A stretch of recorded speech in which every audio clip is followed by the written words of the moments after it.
오늘은 당신의 열매는 무엇이어야 합니까? 라는 제목으로 말씀을 나누려고 합니다. 다시 본문 말씀을 보실까요? 엘가나가 제사를 드리는 날에는 제물의 분깃을 그의 아내 분인나와 그의 모든 자녀에게 주고 한나에게는 갑절을 주니 이는 그를 사랑함이라. 그러나 여호와께서 그에게 임신하지 못하게 하시니. 오늘 본문 말씀을 보면 등장인물이 어떻게 소개됩니까? 첫째는 엘가나가 등장하고, 둘째는 분인나가 등장하고, 셋째는 분인나의 자녀들이 등장하고, 넷째로는 한나가 등장합니다. 이들이 어떻게 소개가 되고 있죠? 가족으로 소개되어져 있습니다.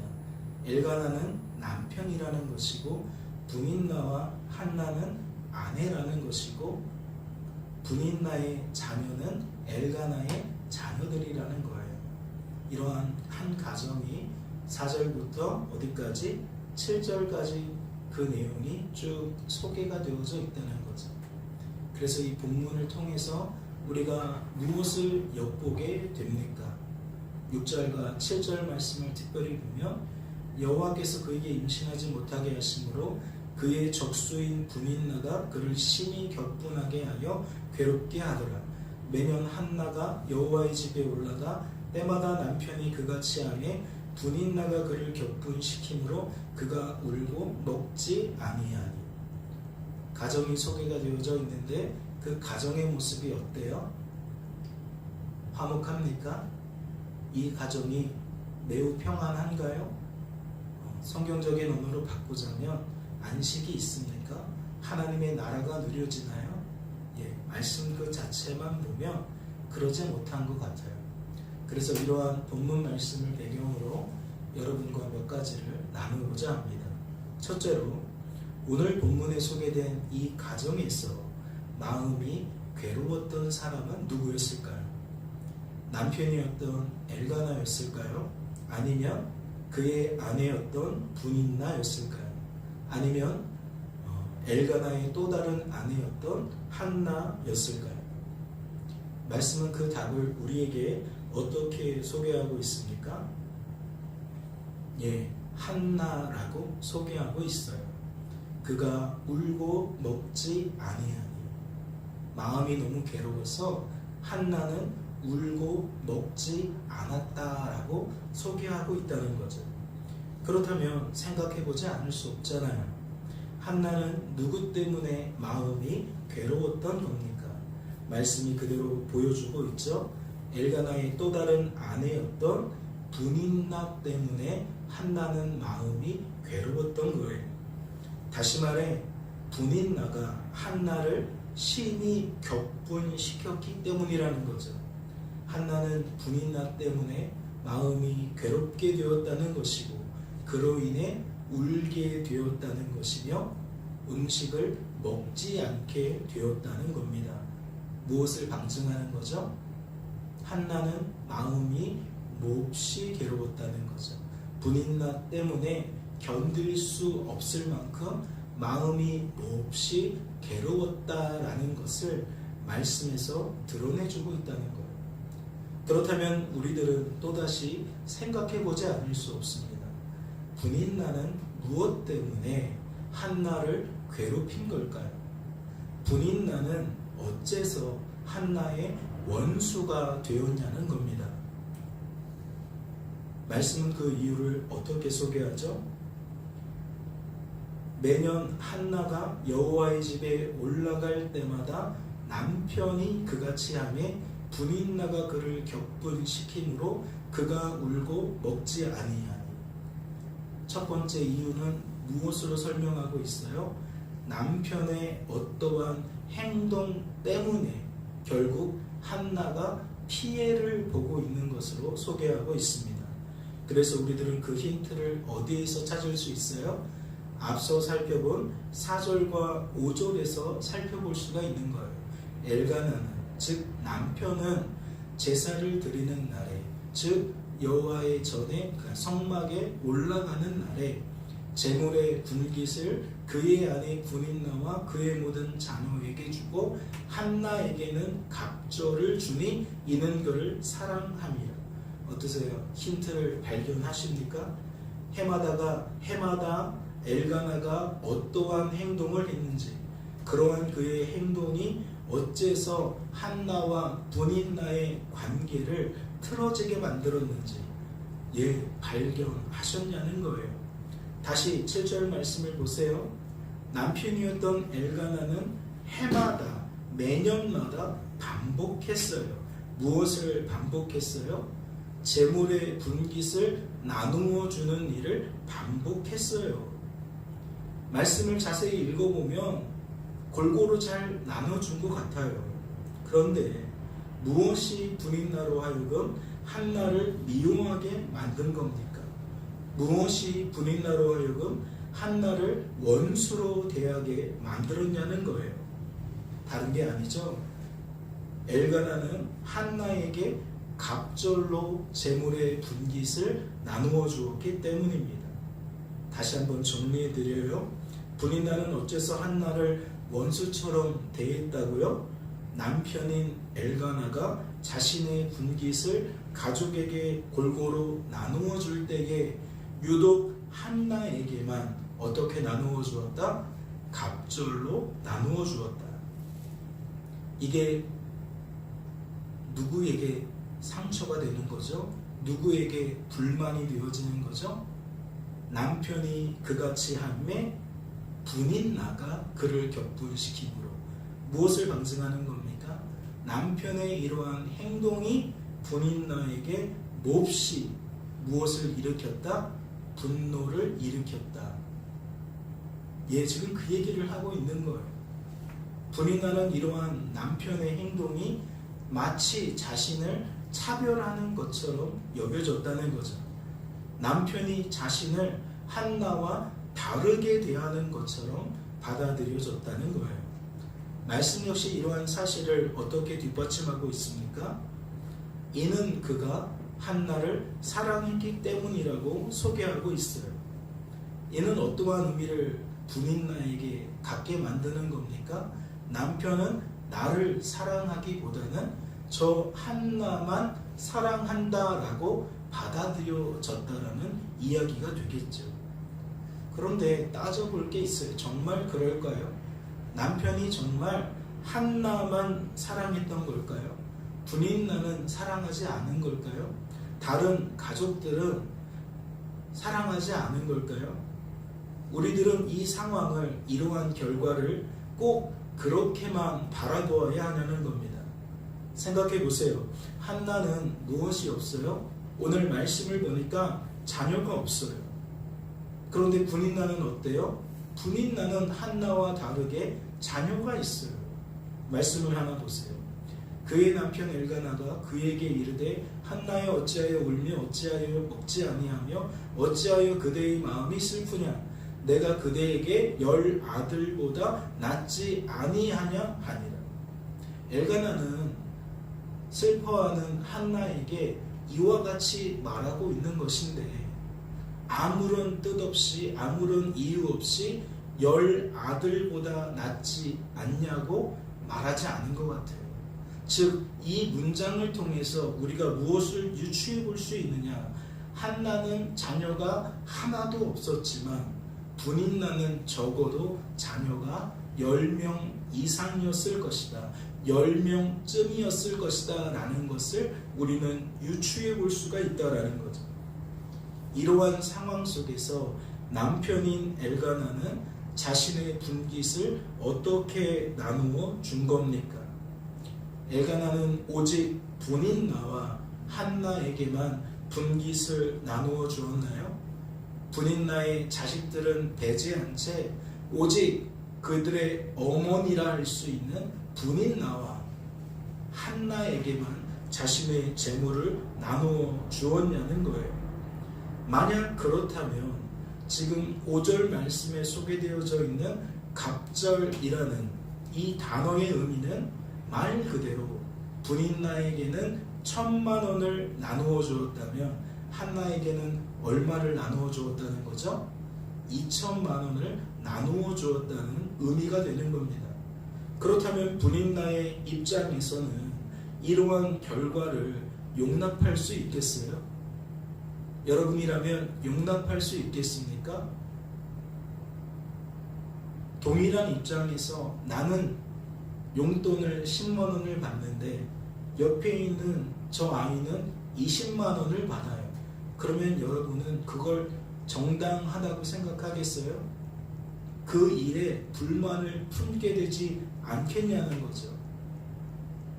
결국 이러한 결과는 분인나에게 커다란 상처가 된 거예요. 그 이유가 무엇이죠? 분인나는 남편에게 여러 명의 자식을 낳아주었잖아요. 그런데 한나는 조금 전에 살펴보았지만 자식을 하나도 낳아주지 못했어요. 그런데 여러 명의 자녀를 낳아준 분인나의 입장에서 자신보다 한나가 갑절로 받게 되어졌을 때에 과연 이러한 결과를 순응할 수 있겠냐는 거죠. 용납할 수 있겠냐는 겁니다. 설령 우리가 동일하게 한 사람도 자식을 낳아주지 못했다면 그래도 한 사람에게는 1,000만 원을 한 사람에게 2,000만 원을 주면 억울할 텐데 나는 남편에게 여러 명의 자식을 낳아주었음에도 불구하고 나에게는 1,000만 원을 나눠주고 저 사람에게는 2,000만 원을 나눠준다면 10명을 낳아준 분인나의 입장에서 과연 어떠한 생각이 어떠한 마음이 들겠냐는 겁니다. 여러분의 실생활에는 이렇게 적용이 가능하겠죠. 한 집에 세 아이가 있는데 하나는 고등학생, 하나는 중학생, 하나는 초등학생이에요. 그런데 부모님이 용돈을 나누어 주는데 동일하게 10만 원씩 나누어 주는 거예요. 그러면 공평하다.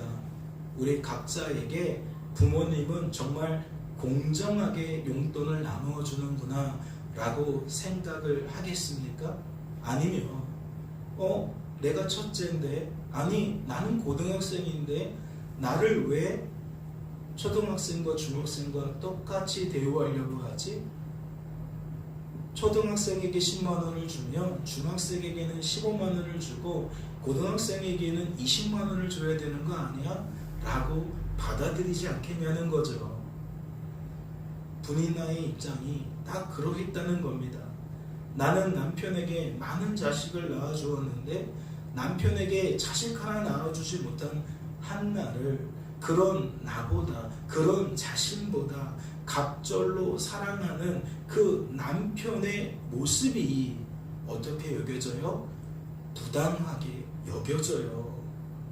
옳지 않게 여겨진다는 거죠. 그렇다면 묻지 않을 수 없습니다. 과연 이러한 상황 속에서 분인나에게 갑절은 어떠한 의미로 받아들여질까요?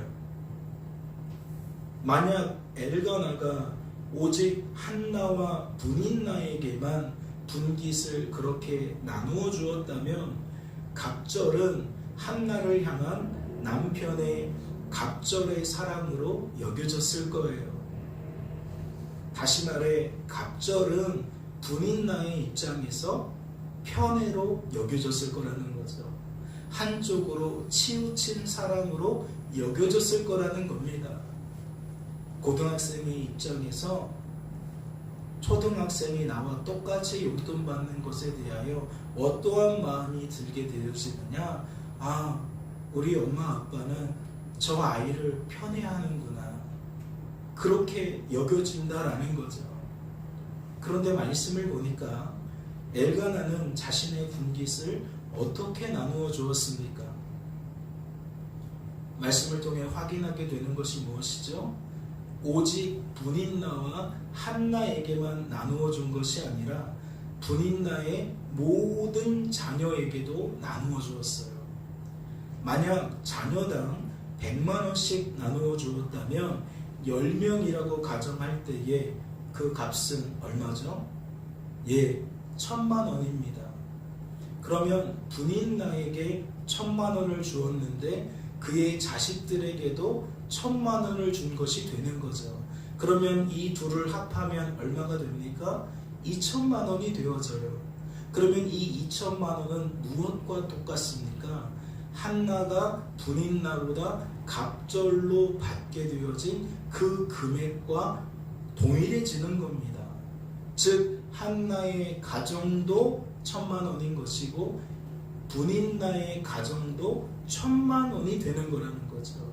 그렇다면 엘가나에게 있어서 이러한 처사는 어떠한 마음을 담고 있는 것일까요? 어떠한 생각을 가지고 이와 같이 처신했던 것일까요? 자식이 없었던 한나의 입장에서나 분인나와 분인나의 자녀들의 입장에서나 모두가 섭섭하지 않도록 엘가나가 공평하게 나누어 준 것으로 우리는 바라봐야 되지 않을까요?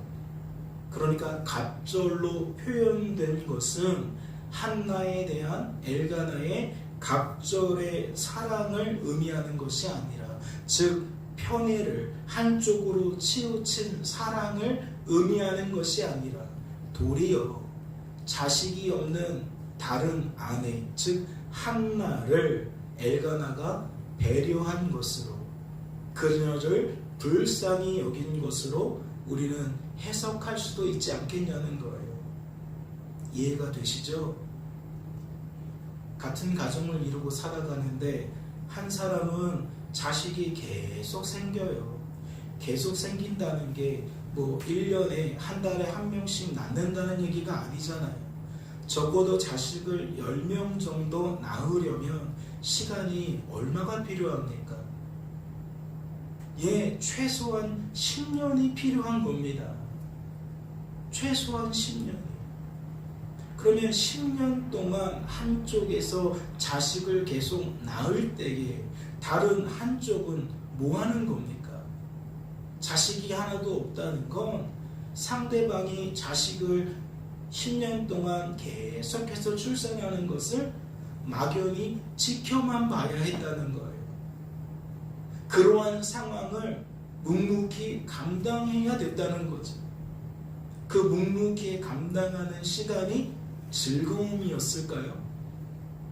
상대방에게 첫째 아이가 출산되어졌을 때에는 괜찮을지도 몰라요. 그래, 내가 조금 늦는 거겠지.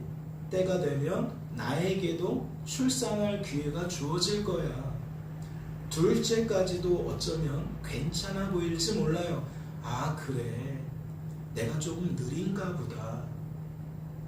상대방이 2명의 아이를 출산했으니 이제는 내 차례가 되었을 거야 라는 마음으로 좀 차분해질 수 있었을 거예요. 그런데 상대방이 셋째를 낳고 넷째를 낳고 5째를 낳고 그렇게 10번째 자식을 낳았을 때에 여전히 한 사람도 낳지 못한 다른 한편의 아내는 어떠한 마음이 들었을까요? 어떠한 생각이 들었을까요? 그러니까 가장으로서 엘가나는 그의 조치를 볼 때에 어떠한 숨겨진 의도가 담겨있다고 밖에 볼 수 없어요. 한쪽으로 치우친 결과를 그가 조율하고 있는 것으로 밖에 보이지 않아요. 한쪽은 계속 그렇게 자녀를 출산하고 한쪽은 계속 자녀가 없으니까 누구라도 남편인 자신이라도 이 관계에서 조금 형평성을 맞춰줘야겠다. 한쪽에서 너무 힘들어하지 않도록 내가 조금 나서야겠다라는 생각을 가졌을 수도 있다는 거죠. 그러니까 갑절이라는 이 단어는 엘가나에게 있어서 어떠한 개념이다? 자식이 없는 한나를 향한 배려와 긍휼이다. 지금 그 이야기를 드리는 거죠. 물론 이것은 어디까지나 가상입니다. 실제로 엘가나가 그러한 마음을 가지고 그렇게 행동했다는 것은 아니에요. 다만 그렇게 추론해 볼 수도 있다는 거죠. 그러니 우리들은 어떠한 결과도 생각해 보아야 합니까? 또 다른 추론도 생각해 볼 수가 있어야겠죠. 조금 다른 결과도 생각해 볼 수 있어야 한다는 거예요. 예를 들어 한나가 받은 갑절은 분인나와 분인나의 모든 자녀에게 나누어준 그 분깃의 갑절일 수도 있잖아요. 한나가 갑절로 받게 된 분깃은 2천만 원이라고 아까 설명을 드렸는데 어떠한 금액일 수도 있다는 거예요? 4천만 원일 수도 있다는 거예요. 분인나가 1,000만 원을 받고 그의 10아들이 1,000만 원을 받아서 그 가정은 총 2천만 원의 분깃을 받았는데 갑절이라는 의미는 그 2천만 원의 갑절일 수도 있다는 거죠. 엘가나가 한나에게 4천만 원을 나누어 준 것일 수도 있다는 겁니다. 그렇다면 이러한 경우에 갑절은 무엇을 의미하죠? 이건 다른 여지가 없죠. 엘가나가 한나를 지독하게 편애한 것으로밖에 보이지 않아요. 한나를 향한 엘가나의 치중된, 편중된 사랑으로 여겨질 수밖에 없다는 겁니다. 그렇기 때문에 오늘 저는 이 말씀을, 이 상황을 분인나의 입장에서 조금 더 생각해 보려고 해요. 처음 드렸던 질문을 다시 한번 해보겠습니다. 엘가나의 가정에서 마음이 괴로웠던 사람은 누구입니까? 앞서 살펴본 것처럼 한나는 마음이 괴로운 사람이 맞아요. 그런데 이야기를 잘 들어보니까 한나만 괴로웠던 것은 아니라는 것을 알 수 있죠. 누구도 괴로웠어요? 분인나 역시 괴로웠어요. 그 이유가 무엇입니까? 이는 남편 때문이었어요. 또한 그러한 남편에게 편애를 받는 한나 때문이었어요. 즉 자신의 눈앞에서 남편이 한나를 대하는 모습, 그 사랑이 뚝뚝 떨어지면서 편애하는 그 모습을 해마다 보게 되어졌을 때에 분인나는 마음이 괴롭게 되었다라는 거죠. 이것은 두 가지 의미를 내포하고 있는 겁니다. 하나는 한나를 자신보다 갑절로 사랑하는 남편 때문에 마음이 괴로웠다는 것이고, 또 하나는 한나를 자신만큼 사랑하는 것 때문에 마음이 괴로웠다라는 의미가 되는 거예요. 사랑하는 성도 여러분, 이것은 어떠한 차이를 나타내는 거죠? 우선 자신보다 갑절로 사랑한다는 것은 굳이 설명할 필요가 없겠죠. 왜냐하면 이것은 분인나에게는 1,000만 원을 주고 한나에게는 2천만 원을 준다는 얘기니 제가 굳이 언급할 필요가 없잖아요. 또한 분인나와 그의 자식들에게는 2천만 원을 주고 한나에게는 4천만 원을 주었다는 얘기니까 언급할 필요가 없다는 거예요. 그러한 남편의 모습을, 한쪽으로 치우친 남편의 모습을 바라보는 아내의 심정이 어떠할지, 여인의 심정이 어떠할지 이거를 꼭 언급해야 아는 것은 아니잖아요. 그렇다면 자신만큼 사랑한다는 것은 어떠할까요? 이것은 무엇을 강조하는 겁니까? 분인나는 한나가 나와 동일하게 사랑받는 것을 부당하게 여겼다는 것을 말합니다. 다시 말해 남편에게 자식 하나 낳아주지 못한 한나를 여러 자식을 낳아준 나만큼 사랑한다는 것은, 동일하게 사랑한다는 것은 옳지 않다는 거죠. 나는 매번 시험을 보면 100점을 맞아요. 전교에서 1, 2등을 합니다. 그런데 저 녀석은 시험만 보면 뒤에서 1, 2등을 해요. 그런데 부모에게 있어서는 성적보다 자식이라는 개념이 더 강하기 때문에 둘 다 똑같이 용돈을 줘요. 그러면 어떠한 결과가 벌어져요? 맨날 1등하는 녀석이 이건 부당하다고 여길 수가 있는 거죠. 나는 이렇게 열심히 하고 잘하는데 왜 말씀꾸러기인 저 아이와 똑같이 대합니까? 라고 생각할 수도 있다라는 거예요. 그렇다면 이것은 말씀에 기록된 갑절의 의미가, 사랑의 의미가 설령 약자를 위한 배려를 의미한다 할지라도, 긍휼의 마음을 의미한다 할지라도 누구는 용납할 수 없는 거죠? 분인나는 용납할 수 없는 거죠. 자격 없는 자를 향한 배려와 긍휼은 자격이 있다고 여기는 자에게 마치 홀대하는 것처럼 받아들여진다는 거예요. 부당하게 여겨진다는 거죠. 그런데도 엘가나가 한나를 자신만큼 사랑한다면, 자신과 동등하게 사랑한다면 어찌 되겠습니까? 분인나는 점점 더 마음이 괴로워질 수밖에 없는 거죠. 한나를 향한 남편의 모든 배려와 긍휼이 분인나의 입장에서는 내 마음을 상처내는 날카로운 비수가 될 수밖에 없다는 겁니다. 그렇다면 엘가나가 어떻게 하면 분인나는 마음이 괴롭지 않을까요? 날마다 100점 맞고 상장받는 아이에게는 용돈을 한 30만 원씩 주고, 맨날 뒤에서 1, 2등 하면서 말씀만 피우는 아이에게는 용돈을 한 5만 원 주면 되죠. 그러면 깨끗하게 정리가 되는 거예요. 그런데 깨끗하게 정리된다는 말은 좀 과하죠. 왜 그렇죠? 5만 원 받는 아이는 그것 또한 받아들일 수 없을 거예요. 내가 비록 공부는 못해도 많은 말썽을 부릴지라도 나도 똑같이 엄연한 자식인데 왜 나에게는 5만 원을 주고 저 친구에게는 30만 원을 주냐. 최소한 우리 좀 타협을 하자. 5만 원은 너무 심했다.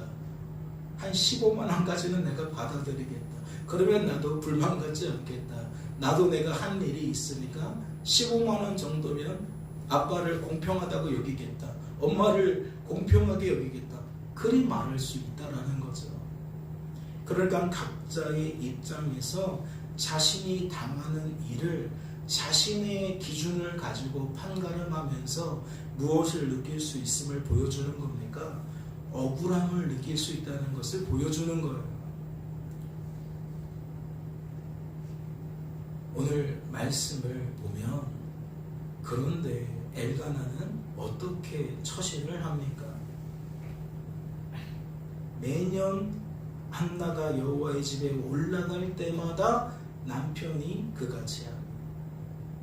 타협안이 받아들여집니까? 아빠 최소한, 엄마 최소한 나에게 15만 원은 주셔야죠. 타협안이 반영이 됩니까? 좋아요. 그럼 제가 한 발 물러설게요. 그럼 저에게도 10만 원은 주세요. 타협안이 받아들여집니까?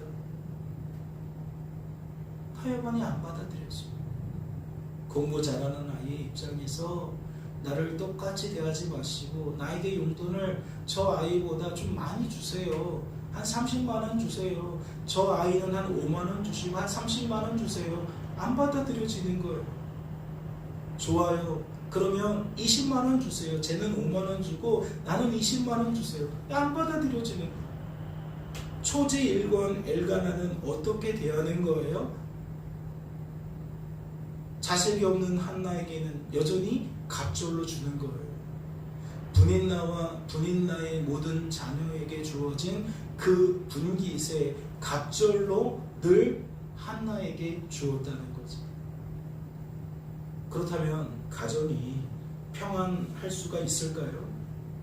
저마다 각자의 이해를 가지고 불만을 가지고 있는데 남편은, 가장은 그러한 상황에 아랑곳하지 않고 계속 자신의 뜻을 관철하면 과연 어떠한 결과가 펼쳐지겠냐는 겁니다. 말씀은 그 결과를 어떻게 소개합니까? 분인나가 그를 한나를 격분시키므로 그가 한나가 울고 먹지 아니하니. 결국에는 부당하게 느껴진 분인나가 그 마음을 누구에게 푸는 거예요? 한나에게 푸는 거예요. 내가 받은 상처, 내가 받은 억울함, 그 모든 아픔을 누구에게 풀어요? 예, 한나에게 풀어요. 그러면 한나에게 어떠한 방식으로 풀었을까요? 얼만큼의 강도로 풀었을까요? 말씀을 보세요. 말씀은 7절을 보면 격분시킴으로 라고만 되어 있어요. 그런데 6절 말씀에 보면 어떻게 표현되고 있죠? 격분 앞에 심희라는 말이 표현되어지고 있어요. 그럼 여기서 말하는 심희라는 것은 무엇을 나타내는 것일까요? 분인나는 갑절로 풀었다는 뜻이 되는 거예요. 남편에게 갑절로 사랑받는 한나에게 자신이 상처받은 것만큼 어떻게 풀었다? 갑절로 풀었다. 말 한마디 할 때 좋게 말할 수 있는데 좋게 말하지 않았다는 거예요. 괴롭힐 때에 이렇게 괴롭힐 수 있는데 그것보다 훨씬 심하게 괴롭혔다는 거죠. 이는 무엇을 방증하는 겁니까? 분인나는 도저히 참을 수 없어서 자신이 직접 무엇을 맞추려 했다는 거예요? 한나와 자신과의 균형을 맞추려 했다는 거예요. 자식을 많이 낳아준 자신과 자식을 하나도 낳아주지 못하는 한나와의 이 불공정함을, 불균형을 스스로 맞추려 했다는 거죠. 남편인 엘가나가 해야 했던 것을 하지 않으니까 분인나가 직접 해버리고 있다는 거예요. 과연 그 결과는 어떠했을까요? 그녀의 뜻대로 되어졌을까요? 그녀의 바램대로 되어졌을까요? 그녀의 계획대로 이제 이 가정은 균형을 맞추게 되었겠냐는 겁니다. 이런 얘기죠. 결국 엘가나가 자신의 행동이 잘못되었음을 뉘우치고 무엇하면 돼요? 마음 상한 분인나를 위로하면 돼요. 그러면 분인나도 그 마음이 녹아서 누구를 괴롭히지 않아도 돼요? 한나를 괴롭히지 않아도 돼요. 그런데 본문 말씀을 보니까 엘가나가 분인나를 위로했다는 말이 없어요. 그런데 말씀은 무엇은 소개해요? 엘가나가 한나를 위로했다는 내용은 소개해요. 말씀을 보세요. 그의 남편 엘가나가 그에게 이르되 한나여 어찌하여 울며 어찌하여 먹지 아니하며 어찌하여 그대의 마음이 슬프냐 내가 그대에게 10 아들보다 낫지 아니하냐 하니라. 그렇다면 이건 무엇을 의미하는 겁니까? 분인나의 뜻대로 되었다는 거예요? 그녀의 바램대로 되었다는 겁니까? 그녀의 계획이 성공한 건가요? 아니겠죠. 남편은 여전히 자신의 뜻대로 자신의 뜻을 관철하고 있다는 얘기예요. 분인나를 거들떠보지도 않는다는 거죠. 분인나의 행동을 이해하고 수렴해서 뭔가 조정할 생각을 갖지 않는다는 거예요.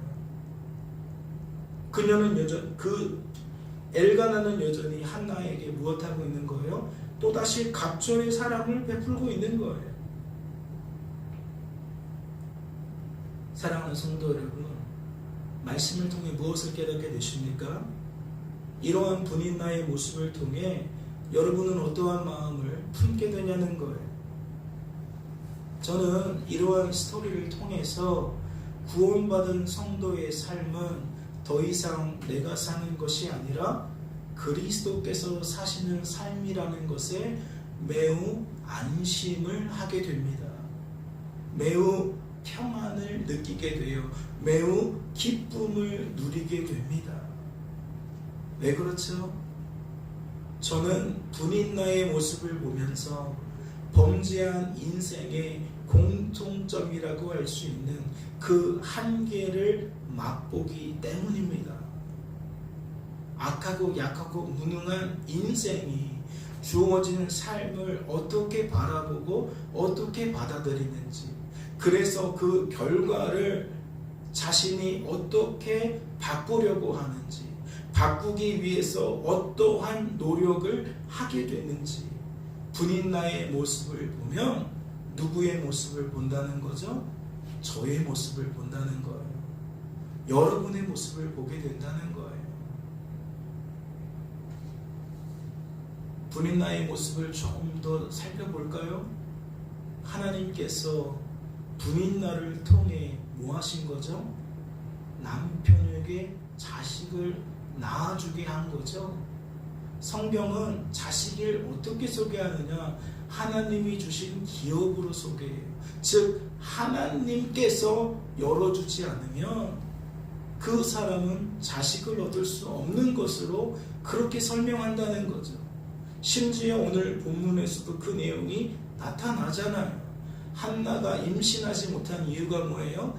하나님께서 그의 태를 열지 않으시기 때문에 그래요. 그녀가 임신하지 못한 까닭이 누구에게 있다? 하나님에게 있다. 이는 반대로 말하면 분인나가 10명의 아들을 낳게 된 것은 하나님께서 분인나를 통해 하신 일이라는 게 되는 거예요. 그런데 범죄한 우리들은, 악하고 약하고 무능한 우리들은 하나님께서 하신 일이 하나님께서 하신 일로 여겨지지 못해요. 오직 내가 한 일로만 여겨져요. 그러니까 억울한 거예요. 나는 이렇게 했는데 왜 나는 이러한 처사를 당해야 됩니까? 왜 이런 부당한 대우를 당해야 합니까? 그러니까 뭐 하는 거예요? 분노에 휩싸이는 거예요.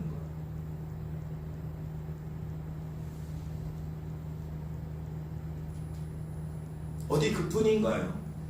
범죄한 인생은 자기 자신을 하나님처럼 여기며 인생을 스스로 주관하려고 합니다.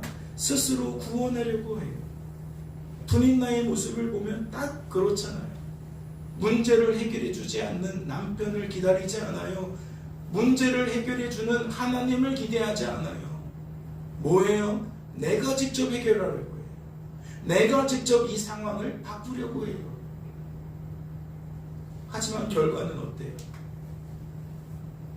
오히려 그 결과는 자신의 마음이 더 큰 상처를 받게 되는 것이었어요. 아니 내가 이렇게까지 했는데 남편인 엘가나가 한나에게 쪼로로 달려가서 한나를 위로한다고? 한나를 위로했다고? 그 소식을 듣게 되었다면 분인나의 마음이 어떠했을까요? 예, 이 일을 행하기 전보다 훨씬 괴로워졌겠죠. 내가 바란 것은 이것이 아닌데, 내가 원한 것은 이것이 아닌데 결과적으로는 상황이 그렇게 흘러가니까 예, 너무나도 힘들었을 거예요. 어디 그뿐인가요? 분인나가 죄의 열매를 맺게 되어졌을 때에 그녀만 마음이 괴롭나요? 결국 그녀가 죄의 열매를 맺게 됨으로써 한나도 괴롭게 되잖아요. 또한 엘가나도 괴롭게 되어지잖아요. 악하고 약하고 무능한 인생은 스스로 인생을 주관하고 구원하려고 할 때에 나만 죄의 열매를 맺는 것이 아니라 나의 죄의 열매가, 즉 나의 말과 나의 태도가 누군가에게도 무엇을 주어요? 상처를 주어요. 그의 마음도 동일하게 죄의 열매에 사로잡히게 만든다고요. 그렇기 때문에 저는 이러한 분인나의 모습을 통해 하나님만 하나님이신 것이 맞다. 인생의 주관자와 구원자는 오직 하나님이신 것이 맞다. 그분이 나의 하나님이 되어주셔서 내 인생을 책임지고 있으니 나는 안심이다. 나는 다행이다 라는 생각을 갖게 된다는 거죠.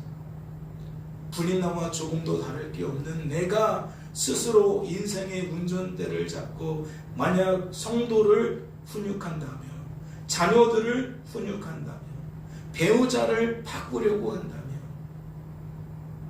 아마 분인나가 맛보게 된 쓰라림을 동일하게 맛보게 되지 않을까요?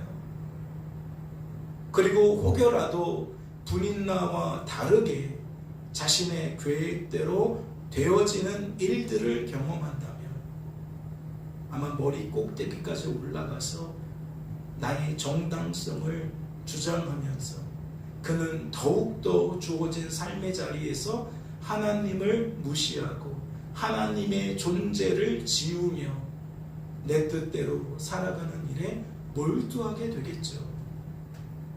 그러니 내 뜻대로 돼도 문제고 내 뜻대로 되지 않아도 문제라. 결국 하나님과의 관계에 있어서는 조금도 유익이 없다는 거예요. 사랑하는 성도 여러분, 그렇다면 묻지 않을 수 없습니다. 성도된 우리들이 주어진 삶 속에서 거두어야 하는 열매는 무엇일까요? 주어진 삶의 자리에서 성도된 우리들은 어떠한 반응을 나타내야 하냐는 겁니다. 말씀은 그 힌트를 이렇게 소개합니다. 믿음의 주요 또 온전하게 하시는 이인 예수를 바라보자. 이는 어떠한 의미죠? 우리를 온전하게 하시는 분은 하나님이시라는 거예요. 우리를 온전하게 하시는 분은 하나님이시다. 그러니까 뭐 하라고요? 그 하나님을 바라보라고요. 나를 성도로 세워주신 분이 하나님이고 나를 성도로 보존해 주시는 분이 하나님이고 나를 성도답게 살게 하시는 분이 하나님이시니 주어진 삶의 자리에서 스스로 하나님 노릇하려 하지 말고 하나님을 바라보고 의지하라는 얘기겠죠. 그래서 엘가나 스토리에서 말씀은 이런 부분을 설명하고 있어요. 1절부터 10절까지 한 사람도 한나와 같이 반응하는 자가 없어요. 분인나는 분인나대로, 엘가나는 엘가나대로 다 자신들이 자신의 신념과 확신을 가지고 주어진 삶을 끌고 가려고 해요. 그런데 유일하게 한나가 다른 반응을 보이는 거예요. 말씀을 같이 보실까요? 한나가 마음이 괴로워서 여호와께 기도하고 통곡하며. 어떠한 의미를 담고 있는 거죠? 마음이 괴로운 건 불린나도 마찬가지였고 마음이 괴로운 건 엘가나도 마찬가지였어요. 그런데 그들은 그 마음 괴로운 것이 동기가 되어서 하나님께 나아가는, 하나님을 바라보는 계기로 삼지 못했는데 한나는 뭐하고 있는 거예요? 자신의 그 마음 괴로운 상황을 기회로, 동기로 삼아서 하나님께 나아가고 있는 거예요. 무엇과 짝을 이루는 거죠? 믿음의 주여 온전하게 하시는 이인 예수를 바라보자는 그 히브리서 말씀과 사무엘상 1장 10절 말씀이 짝을 이루는 거죠. 어리다고 마음 괴로운 일이 없나요? 부모님의 말 한마디에 상처가 되어서 삐지기도 하고 문을 닫아버리기도 하고 토라져 버리기도 하고 어린아이라서 마음이 괴롭지 않은 게 아니잖아요. 나이가 많은 노인이 되어지면 이제 초월하게 되어집니까? 배우자에게 섭섭한 일이 없어지나요? 자식에게 섭섭한 일이 없어지나요?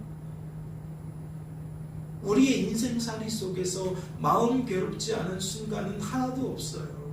어려도 나이 들어도 상관없어요. 결국 우리들은 악하고 약하고 무능한 유리 같은 존재라 상대방의 말 한마디에 쉽게 부서지고 다치는 존재라는 거죠. 그렇다면 우리가 깨달아야 될 것은 무엇입니까? 우리의 열매는 무엇이어야 되냐는 거예요. 내가 이렇게 했다, 내가 저렇게 했다, 내가 하나님을 위해서 하나님의 말씀대로 순종했다. 우리가 주일 예배 시간에 이미 점검했잖아요. 하나님이 그들의 열매로 그들을 안다라고 말씀하신 것은 그 입술이 무엇을 말하고 싶은 거예요?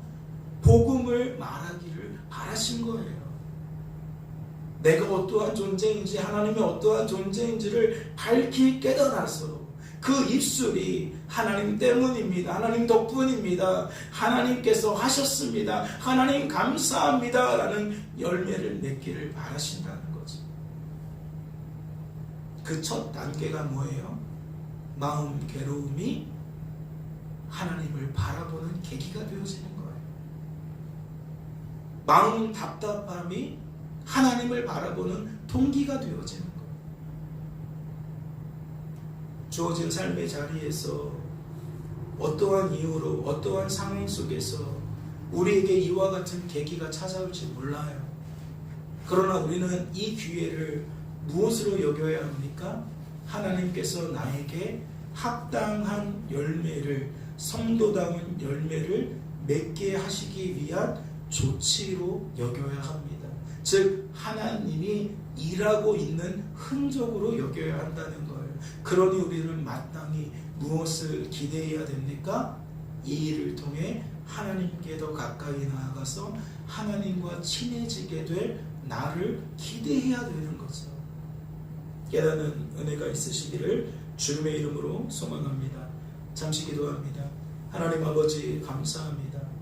오늘도 육신의 한계를 뛰어넘게 하시고 상황과 형편의 한계를 뛰어넘게 하시고 하나님께 나아와 하나님의 말씀을 전하고 또한 듣게 하시니 감사합니다. 하나님을 예배하며 하나님의 나라를 맛보게 하시니 감사합니다. 우리의 마음이 하나님이 아니며 어찌 하나님의 나라를 누릴 수 있겠습니까? 주께서 친히 역사하셔서 남은 한 주간의 삶 속에서도 하나님 때문에 하나님 나라가 누려지는 그러한 은혜가 있게 하옵소서.